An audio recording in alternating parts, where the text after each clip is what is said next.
My full name is Emma Killian, and I have been a member of the Coeliac Society for 4 years. 4 years. My daughter is celiac. She was diagnosed age 2, and so she's now just about to turn 6. My name is Carol O'Bucala, and I am diagnosed as a celiac 11 years now, and I'm a member of the society the same length of time. So when I was diagnosed, it literally turned my world upside down. Everything changed overnight. I was probably a bit lost in terms of my lack of knowledge. So someone advised me, it was my nutritionist advised me to contact the society. Okay. And the minute I did, it was the best thing ever, because immediately I had someone at the other end of the phone to offer support and advice. I got inundated with reams of information, magazines, the food list. Here it is. Every year for 11 years I've got one of these, and the cover has changed, and obviously the contents as well, because it just gets bigger and better, and it's my ultimate guide to celiac living. Great. And I couldn't live without it. Again, I think we were recommended it by our consultant when Martha was diagnosed. He suggested we join the Coeliac Society. We were very much like Carol, had absolutely no idea what it was. So we joined, and like Carol, we received the food list, and that was just the start of everything, because that's the Bible, and that's what we lived by. And once I had that, I felt safe and confident that at least if she was eating from this book, she was going to be all right. For us, I think it's knowing. It sounds a bit airy-fairy, but it's knowing that the group is there. There's somebody there fighting your corner. There's an organisation that gets it, understands it, someone to go to if, for example, and I'm sure in Martha's life, she's just about to turn 6.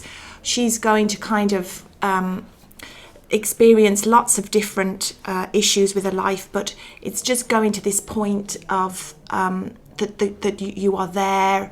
I mean, the Coeliac Society is always looking to do new initiatives as well. So what you joined in 2 years ago mightn't be the same. The society is evolving all the time. I mean, they're looking now at the restaurants and the restaurant pledge, and that's a huge part of the social aspect of being celiac, is being able to go out and eat somewhere that is safe to eat. Every year when I renew my membership, that's the first thing that comes out in the post, and it is not just a list of gluten-free products. It's more than that. It is reassurance that in this booklet there is the only source of certified, approved, safe gluten-free products. So when you go into a supermarket, I don't always have the book with me, by the way, even though it is nice and small and you can pop it into your handbag. But if I'm unsure of any product, I will immediately check the book. I'd say I'm checking it on average once a day. Because even though I'm diagnosed 11 years, there's no way I could possibly know every single product that's gluten-free.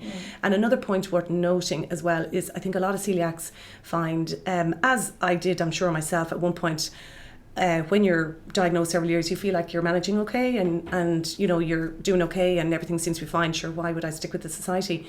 But ultimately it comes down to the food list, and this is the only source of, as I mentioned, gluten-free products that is out there, and it is only provided by the Coeliac Society. So maybe there's some celiacs out there who think, well, I'm okay, I don't need this book. But at the end of the day, you can walk into a supermarket and you can see a product that might say gluten-free, or it might have suitable for celiacs as a label on it, but there are so many other products, thousands of them, that don't have that labelling, and manufacturers don't necessarily have to put it on. They're not obliged to by law. But if you're unsure, personally, if I'm unsure, I will always refer to this book, and it actually opens up a whole new world, really, because you realise actually these products are in the supermarket. I'm not really sure if they're gluten-free. I'll check my book. Oh yes, it is. Brilliant, I can use it. Okay. So that would be my number one reason for renewing my membership every year with the society. And actually we have family memberships, so you actually get 2 books. So I have one in my handbag, and then generally I have given one to the class teacher. Now she is under very strict parameters.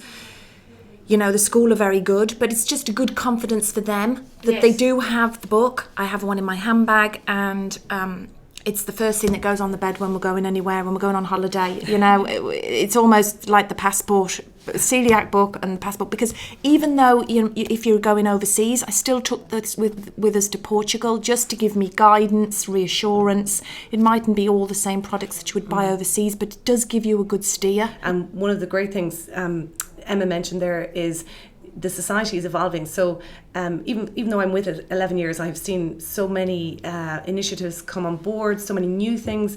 Since I joined as a volunteer only a few months back, you now have an in-house dietitian, Sarah, which is fantastic. I think it's a brilliant resource to have for people who are initially diagnosed and who may not be getting the support they need, and to know that at a discounted rate they can come into the office and meet with Sarah.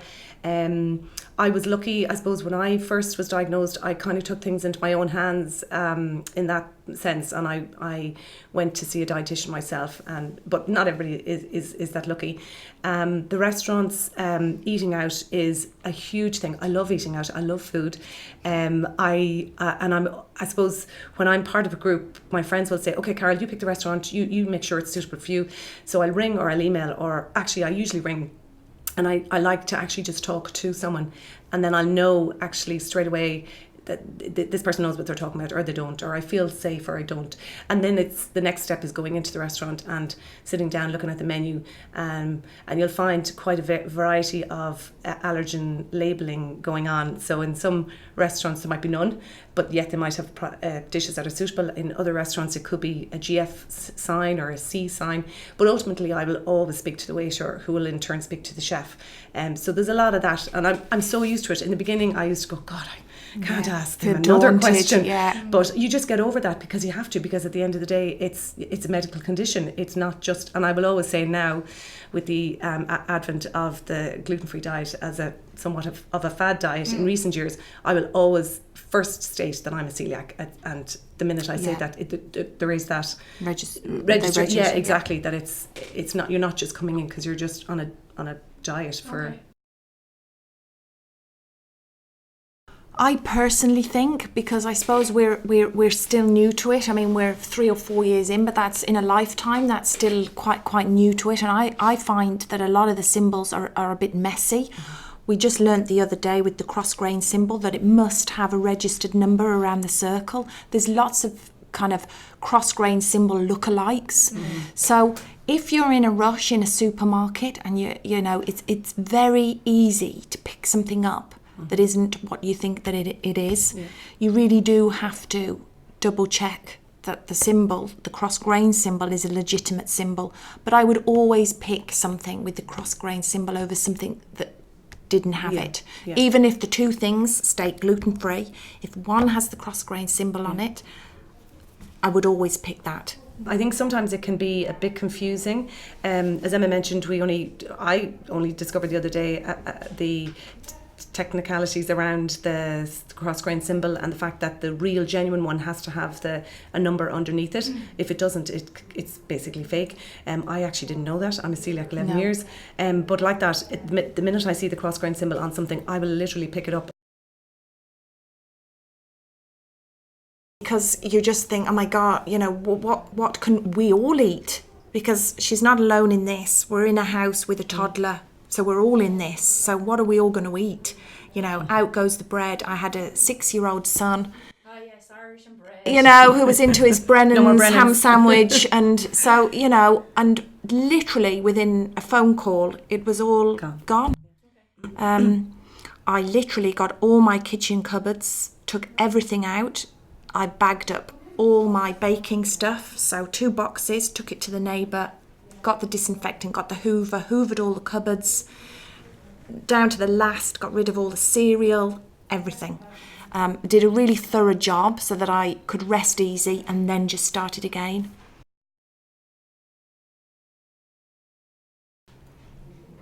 Amazing. I thought it was great. I thought it was great. Now, I was involved in the Kids Academy for a few hours. So we were quite busy there, weren't we, Emma? Very busy. But once it wrapped up, we had a little stroll around together. Yeah. And we were like 2 grannies with our bags. Yeah. It was very good. It was really good. It was a huge it's been a few years since I've been to the show, as you said, and there was more products. Yeah, a huge variety, new products that I hadn't come across. You kind of think you've seen it, you've seen all the products, but that was really good.